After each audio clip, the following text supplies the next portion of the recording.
কি রকম এই ছাত্রদের উপর লাঠিপেটা এবং কি হত্যা নানান গুম করেছে। এবং এই প্রশাসন এই আবার নতুন বাংলাদেশে নতুন করে আবারও এই হত্যা গুম নানান ধরনের অত্যাচার লাঠিপেটা এখনো করে যাচ্ছে এবং আমরা তা নিজের চোখে দেখতে পাচ্ছি। আজকে আমরা এই সমাবেশ থেকে বলতে চাই, আমাদের আদিবাসীদের যদি সাংবিধানিক হিসেবে স্বীকৃতি না দেওয়া হয় তাহলে আমরাও বলে দিচ্ছি দেয়ালের পিঠ থেকে গেলে আমরা কিন্তু পিছুয়ার হতো না। আমাদের একজন বোন ছেলেটা যে এখনো আহত অবস্থায় বিছানার মধ্যে কাঁপছে, সে আমাদের মনোবল এবং সাহস দিয়ে আমাদেরকে বলে যাচ্ছে যে আমি সুস্থ হলে আমি আবার রাজপথে নামবো, আমার সাংবিধানিক অধিকার আমি যতক্ষণ না পর্যন্ত আদায় করতে পারছি আমি রাজপথ ছাড়বো না। এবং যখন অনন্তভাবে তাকে প্রথমে আঘাত করা হয়েছিল তখনও আমরা এই রাজপথের থেকে আমরা পিছু হতি নাই, এমনকি আমাদেরকে এই সন্ত্রাসী এমনকি পুলিশি বাহিনী দ্বারা আমাদেরকে আক্রমণ করলেও আমরা পিছু হতি না, এমনকি পিছু হটাতে পারে নাই।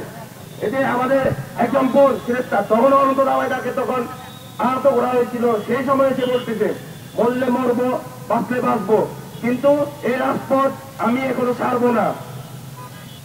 এরাই আমাদের সাহস এবং অনুপ্রেরণা জুগিয়েছে।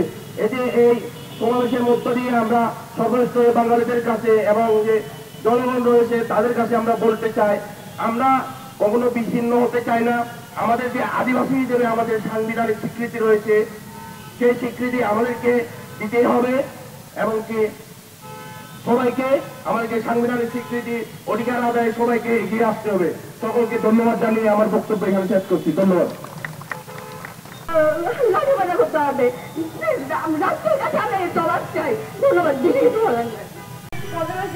জুলাই যেভাবে ক্যাম্পাসে আমাদেরকে হামলা করা হয়েছিল আমাদের সেই জিনিসটা ইমাজিন করছিলাম যে কেউই এগিয়ে আসছে না সাহায্যের জন্য, পুলিশের যে পুতুলের মতো দাঁড়ায় আসছে, আমাদেরকে প্রোটেকশন দেওয়ার মতো কেউই নাই। এই ধরনের একটা সিচুয়েশন, সেই জুলাইয়ের কথা আমি ভাবতেছিলাম ওই মুহূর্তে, মানে এই ধরনের আমাদের কিছু ঘটনা আমাদের সাথে ঘটেছে। আমরা স্টিল ট্রমাটাইজ, যখন ভিডিওগুলো দেখি জাস্ট মনে হয় যে এইখান থেকে আসলে বেঁচে ফিরছি জীবন নিয়ে।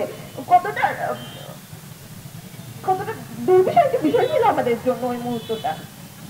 আর দেখেন আপনার ভিডিওগুলিতে প্রত্যেকটা মানুষকে চেনা যায় যে কারা অ্যাকচুয়ালি আমাদেরকে অ্যাটাক করছে, কারা মারছে, কিন্তু শুধুমাত্র যারা হচ্ছে কি দুইজনকে তারা অ্যারেস্ট করেছে।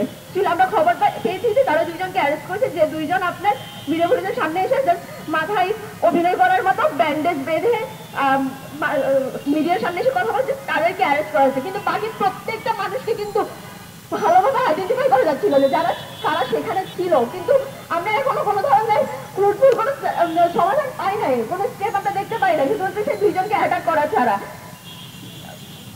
মানে দ্বিমত থাকতেই পারে, বাট এইভাবে যে অ্যাটাক করতে হবে কেন? আমাদের দেশে আমরা একটা স্বৈরতন্ত্রী সরকারের পতন ঘটিয়েছি। কেন ঘটিয়েছি? যাতে আমাদের যে রাইট অফ স্পিকিং